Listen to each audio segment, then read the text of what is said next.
Today we're going to talk through what might be replacing our trusty little Tracker 190TX. So I'm going to talk you through, I got some notes here about what I'm considering when upgrading boats. So this is a starter boat for me. This is a Tracker 190TX. It's a 2020 model, 115 horsepower. I bought this boat with a couple things in mind. Obviously the budget, the quality, I kind of knew what I was getting myself into, and I really wanted to see how much I was going to use the boat. I've got 2 kids. I'm a millennial dad, right? I've got 2 kids, got a little bit of expendable income. How much am I really going to be able to use the boat? And I've worn the tires off this trailer. We have been using it almost every weekend. During the summer, we use it a couple nights after work. We'll take the boats out. Kids will go play around just a little bit. And we do a lot of fishing, a lot of YouTube content, stuff like that. So we have really put a lot of hours on this boat, considering it's our first boat. So some things to consider. At heart, I am an engineer with an MBA. I've got a lot of background in my professional career of evaluating quality, making sure customers are getting what they need to do their job, ergonomics, human-machine interfaces, build quality, all that stuff is part of my day-to-day life.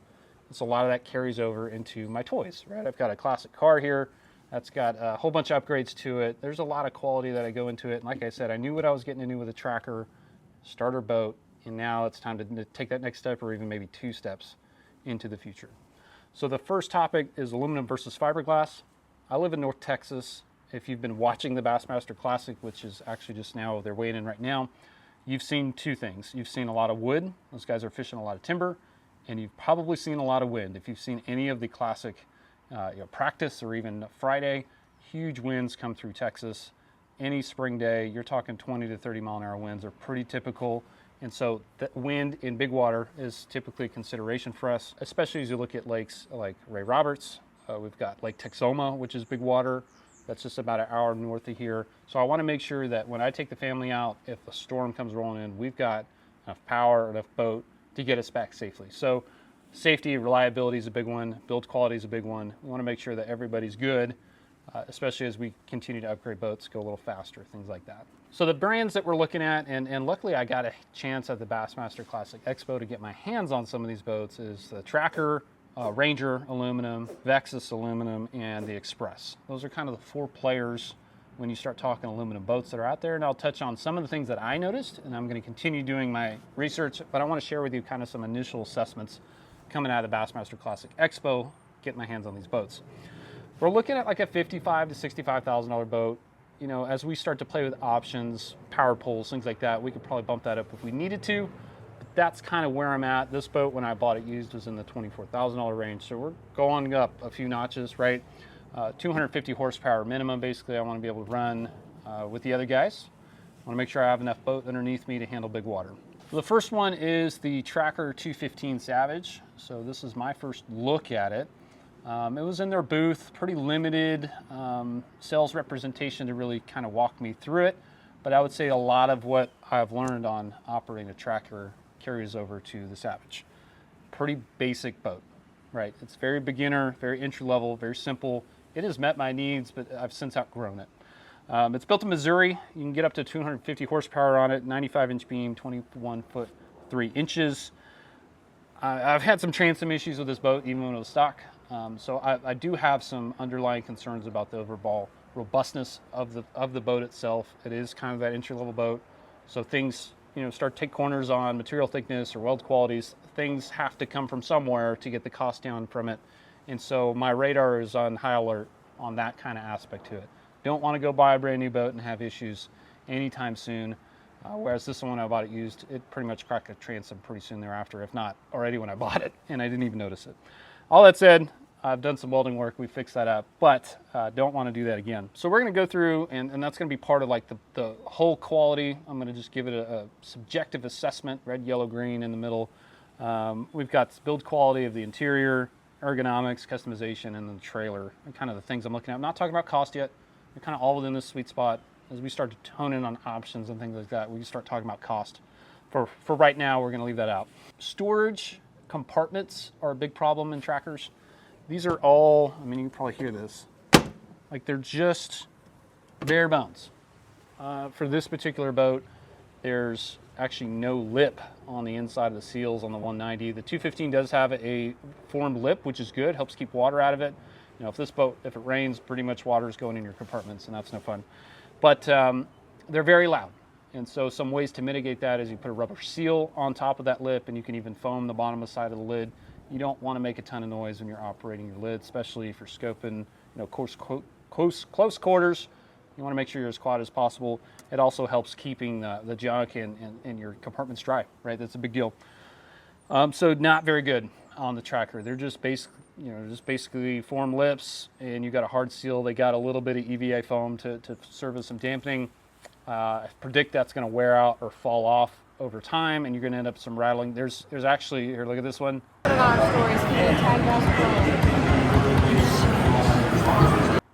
There's actually like factory brand new show quality build has that kind of fitment. So to me, that's what you would expect. Customization wise, not good at all. These are just cookie cutter builds. You kind of get the electronics that comes on it. There's a couple of packages that you can get, but you're kind of getting whatever they want to sell you. You got to get a Mercury with a tracker, a Ranger, and so that's a limiting factor if you're interested in a Yamaha or Suzuki. That's kind of you're going down that Mercury path, and that's your only option. Other things to consider is just going back to the hull quality a little bit. The read-through on the hull is pretty bad on some of these, and I couldn't notice it as much on one of the other boats. I'll talk about it later, but the read-through is really where you've got the side of the hull, and it's welded to some structure. If that gap's not perfect, you'll pull that material to the structure, and you'll get a sharp ripple on the hull. And again, that's fine on an entry-level boat. It comes with the territory. But when it comes to precision and quality and robustness of the design of the product, you really would like that pretty flat hull to kind of give you the quality perception. It's also structurally a lot better, right? You don't want just one area of the hull being pulled tight with a weld as that weld cools. So you got to keep that in mind too. The read-through, as you look down the side of the boat, you know, it's like having a big door ding, right? You just see it. And it's pretty bad on some of these. Piano hinges are one thing. So piano hinges are like those old school. They're all over this particular boat. I'll show it here. They're just cheap, right? They work, they function, they're cheap, but they do start to wear out pretty quickly. They're highly exposed to the elements, and it does give a low quality perception. They're cheap, fast, and easy, and that's what you get. Something's got to give there. So they got, you know, things like that. That's just kind of what I'm talking through. Is you take a glance at a boat, start to assess what you're dealing with. Things like that start to come into play. The seat box, so it's got a real proud raised up seat. I believe there's any storage in that little console there. And if you look at the other boat that we'll talk about in a second, there's actually space with an optional seat that you can use that space for your net or sliding something underneath there to gain you a little bit more space for something. Throw your coat down there or whatever. So that is kind of dead space in the boat. It's like on most of these. The dash is very crude, as trackers are. This I know. And so you've got some basic toggle switches that, you know, the little black paint that they put on there to tell you what it is starts to fade off pretty quickly. It's easy to fix, but it gives that low quality perception as well. Very, very crude on the dash, but functional. They at least have room for a display there, for a graph to go on the dash, a nice place there, where this one didn't have it from the factory. So good upgrade there. My tracker is a very wet ride. Anybody that's been with me, if it's gonna be windy, you should probably bring a raincoat, or hopefully it's warm enough that you can get wet. That just kind of comes with the territory. My tracker is a wet ride. We'd love to go for a ride on all these to assess that. We'll see how feasible that's going to be. But I go with that eyes wide open that if I do a demo, I don't want to go on a slick, calm day. I'd like to go on a choppy day, if I can pick that at all. We'll see how that goes. It has a two-step ingress and egress to the deck. So what I mean by that is you've got obviously two steps. One, to get up there, but there's also a hole in the deck. Now that's problematic for me, because if I was a secondary angler on the deck of the boat, which a lot of team tournaments are done, right? You've got a screen up front, two guys are fishing the same fish, you're running down the bank parallel, you want to be close to each other. I don't like having the co-angler take a step back and there'd be a hole there that they could fall into. That comes into the ergonomics assessment that I mentioned earlier. So some of these boats don't have that issue. It may not be an issue, you shouldn't have to think about where your feet are to keep you from really hurting yourself. And so I would be concerned about that. If I haven't said this already, this is all my subjective opinion. This is not fact. This is my opinion of each one of the designs. You take the information as you will and do whatever you want with it. Just my opinion. That's my disclaimer. We're going to leave it there. And then we already talked about the read-through. So we're going to give it a yellow on build quality for the hull, the interior, and the ergonomics. Entry-level, simple boat. Customization, I call it a red. You pretty much get what you get. There's a couple packages you can play with, but there's probably going to be something that you're going to end up throwing away after you buy it. Electronics, whatever it is, you're not going to be happy with it. Trailer, this trailer's not great, and so I wouldn't expect much else out of the 215 Savage. That's, again, my subjective opinion. We have the Ranger Alpha next. That is built out of Flippin, Arkansas, 20-foot, 8-inch boat. It claims a 99-inch beam, up to 250 horsepower out of that. It does carry the Ranger name, so when you tell someone you got a Ranger, it's, I don't know, you just kind of associate quality with it. Whether or not it's still there, I don't know. But there is some brand loyalty to that, to say Ranger is a quality boat, and that comes with the word association there. It's like saying you have an Apple or something like that. There's some quality associated with that. It does have a digital dash, which is not my favorite. When it comes to electronics, living outside, being exposed to the conditions, high temperatures, simplicity is really my favorite. Like Garmin, that's all they do is electronics and displays. And I have no idea where they source this display from, but touchscreens and the elements take a lot of work to get right. And there's got software you got to deal with, you got HMI you got to deal with, glitches, software updates, whatever it is. Simplicity is a little bit favored in my viewpoint. I don't want to be in a tournament and be like, I can't touch my display so my live well doesn't work. That's not a situation I really want to be with. And so simplicity, I tend to favor that. Serviceability, obviously, if that display gives you an issue 7 years from now or whatever, good luck getting one. If it's probably going to cost you if it doesn't. Okay, so I also want to touch on rod buckles. This seems like a really lame thing to talk about, but it really matters. There was nothing on the Tracker, but on the Ranger, they're like this far off the gunnel. And that's just wasted space. I don't know about you, but when I'm fishing on the deck, I want my rods out of my way of my feet. And it seems like every time I would fish, I would have to unbuckle it, kick the rods over, fish, slide the rods back over and buckle it. And that would just annoy the hell out of me because that's just an ergonomic faux pas. Again, just the attention to detail. I don't know who thought that was a good idea, but it's just in the way. If you look at, I think the Xpress and both the Vexus have them up on the side of the gunnel with a little weldment on it. Get it out of the way. Like, nobody wants to see the rod buckle. Get it all the way out of the way. Get as much space as you can on the deck. Tracker, if you're paying, or Ranger, if you're paying attention to that, you should fix that. That's not a good idea. So overall, for the Ranger Alpha 208, I give it a green-yellow for build quality on the hull and interior, just overall looking at it. I couldn't speak for the carpet. I know the Nitros kind of have a problematic carpet that they wear out pretty quick. I don't know what the Ranger has. Probably something very similar. If I was volume buying for White River, I'd probably be buying the same carpet for both. Couldn't tell you. I'm gonna have to do a little more research on the carpet, but I'm gonna give it a green-yellow for now. Ergonomics also has a hole in the deck with a two-step ingress like the Tracker. I don't like that. I want to have it flat behind the occupant. This one has a very, very small hole. It's like this much. It's not been a problem, but the other ones are quite a bit bigger. Mercury only, mentioned that before. If you get a Ranger or Tracker, you're getting a Merc, so that's what you get. At least that's my understanding. Correct me if I'm wrong in the comments below. And then the read-through of the hull, very similar to the Tracker. I'll show you the one that was in the booth, right? So this is probably one of their cream of the crop picks. This is the boat we want to take to the show. Ton of read-through on the hull. Not my favorite, and it's not a huge deal. It's just a perception of quality thing. And then customization, just looking at the side, it did not look very good. You couldn't even get an Ultrex on a 20-foot boat, so I don't know what that's about. I'm going to look at that again, but right now, I'm going to score it as red. And the trailer, I did not take a good look at that one and the Xpress, so I couldn't really tell you. We're going to leave it just gray for now. Next up is the Xpress X21 Pro, built out of Hot Springs, Arkansas, 21-foot, 95-inch beam, up to 250 horsepower. If I had to summarize my thoughts on the Xpress, I went over two of them. They're 21-foot, and I think it was 19-foot.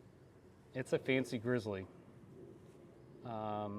They just tried to church it up with a lot of foam. I don't like the bed liner. They got bed liner in all the boats, and I get it from a durability standpoint. But if you ever see those cars where someone took their Jeep or their pickup truck and bedlined it, you see what they're doing, but it always looks terrible. Like, it just doesn't give you a quality feel. I'm not riding around in a $60,000 bed of a pickup truck, so please don't put bed liner inside your boat. I will not buy one. Basically, I don't care what else the boat has. I don't like it. I'm not buying it. It doesn't look good to me. I don't want to go show someone my brand new boat and it feels like the bed of a pickup truck. Not for me. Maybe for someone else, not for me. Some of them, they churched them up with a little bit of foam on the gunnels to kind of hide some of that and some of the welds and the structure of the hull. But again, wouldn't be my pick. It does have good rod buckle placement. We talked about that. Read through in the hull, similar issue. You know, just basic things like when you open up the rod box and it's got a speaker there, you're looking at the backside of the speaker in like a rough cut. I don't know about you, but bass fishermen open up their rod box every time, probably multiple times a day. It's exposed wiring. It's exposing the back of the speaker to damage or junk. Like, it needs a little cover on it. Make it look pretty. Make it look like you tried. Just my thought from a quality standpoint. Doesn't give me good feels. No seals whatsoever on the doors, so they're loud like the tracker. And I don't like that either. I want a rubber seal on it. I want to keep the elements off my stuff, and I want it to be quiet. So not my favorite on that. And they have like this little race car worker bill windshield, and I get it probably works okay. I don't really know what to do with that. It just kind of creates that low pressure right there, and it probably in the rain just makes things a lot worse, or in the fog even. A lot of condensation probably getting in your face. Overall, yellows on build quality for the hull and interior. Like I mentioned, the build of the bed liner and the welds, not my favorite. Ergonomics seems fine. Let me comment on where they're at for that one looks good. No hole in the deck, so I like that. Ergonomics is green, yellow. Customization wise, I gave it a yellow. There's a little bit more options on their website that you can tinker around with than over the other ones, but it is Yamaha only.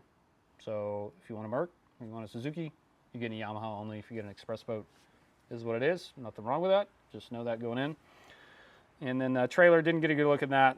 I have to do a little more research on the trailer, because when it comes to reliability and a boat, the two most important things is going to be your motor and your trailer. If I can't get home, or if I can't get to the water, that's a problem. And if I can't start when I'm on the water, those are my biggest problems. So got to have a good trailer under the boat. Last one up is the Vexus AVX2100. And I did spend some time with some of the guys there in the booth. Really appreciated the conversation there. Good folks to talk to. Really spent a lot of time with us, kind of cutting it up with the family, making sure that we're thinking about things right as we were shopping for a boat. So we looked at the AVX2100. Overall, and I feel like this is a top quality boat. When it comes to the aluminum, I've talked about some of the pet peeves I have with the build quality. I didn't really see that in the Vexus boat. Very high quality, 20-foot 8, 96-inch beam, 250 horsepower. Got a couple more color options, right? If you want a blue boat, you're not going to buy a tracker. So you got a little bit more customization there from just colors. And what I liked most probably was it's very much a custom boat. They're going to build you what you want. You want a Mercury, they'll sell you a Mercury. You want a Yami, they'll sell you Yamaha, Suzuki, trolling motor options, electronics. Like, I'm going to carry over my live scope and my 8612 off this boat. I don't want to buy some 7-inch eco map that I'm just going to throw away, right? So let's get this boat spec'd right, so I'm not spending money on things I don't need. I really like that. A lot of good standard options. The trailer looks really good. You can tell it's a custom trailer. Someone spent some time on it. It's going to help you get to the lake and get home from the lake. You ever have a blowout? You ever have an issue? Trailer's super important. I like the optional air ride seat. I'd have to price that out. Gives you a lot of space kind of under there to throw your jacket or something. And just from a ride quality standpoint, who doesn't want some kind of air cushion? Your back would certainly appreciate that. Two-step ingress and egress to the deck. No hole there. Do love that. Someone's thinking there. The rod buckle placement is also fantastic. Very similar to the Express. They've got that weldment there, so the rod buckle is completely out of your way. Easy to service. Like that as well. Now the dash is pretty simple. A lot of space there for built-in graph, and to me that's where a lot of things are going. Maybe, I don't think I'm going to run dual graphs again. Just kind of want one 12-inch to do all my things. Keep it simple. See over the dash. You know, that's one thing when you get two big graphs there, it's hard to see. Visibility is important. I think that's often overlooked, but it is important. So I like the idea of a big built-in graph. You still have some gauges down there that they're not going to cover up. You can tell someone thought about the layout of the dash. Fuel fill placement. Now this seems silly. This one fills right here, so it is on the starboard side of the stern. My pickup is on the left-hand side of the bed, so it is a real pain to fill up both things at the same time. Actually, on the 2100, the fill is on the port side in the middle of the boat, and I think from a layout size, that should be a lot easier to fill up. I know it's silly, but just those things that make your life a little bit easier operating a boat, to me, that probably makes a difference. So I'd like to see that play out. All sealed lids. The lid reinforcements are stitch welded, which is good. These are just spot welded. They break all the time on, hopefully this boat doesn't have them yet, but they break and they pop off. but they got seals on the lids, nice quiet, good dampening there. And I do like, the other thing I noticed was the co-angler storage. Usually it goes straight to the floor, so those rods have a high angle off the back for the co-angler. Or is actually raised up kind of on the ledge, so those rods lay down a little bit. You know, just those things that you're not thinking about until you go use it, or you use something you don't like, is when it starts to show up. So I like that those rods are laying down lower for that co-angler. Overall, I gave this thing greens across the board. They did invite me out for a factory tour in Flippin, Arkansas, so that's probably something we're going to try to make happen over the next couple of weeks. Take the family out there. Sounds like there's some good trout fishing, but would love to see them assemble these boats, and you can get a good feel for that. I work for a company that it's really important that the customers get what they need. Quality is a big part of that, and as an engineer, I can look and see what they're doing from a quality repeatability standpoint. Would love to assess that and just get a good warm and fuzzy about how the boat's being put together. So that may be something in a future video. I know this is kind of lengthy, but if you're looking at upgrading a boat, you're looking at any of these models, maybe it gives you something to think about. I'll have some follow-up videos here in the future as I learn a little bit more about these, do a little bit more homework. If you found that helpful, like and subscribe to the channel, and we'll see you on the next one.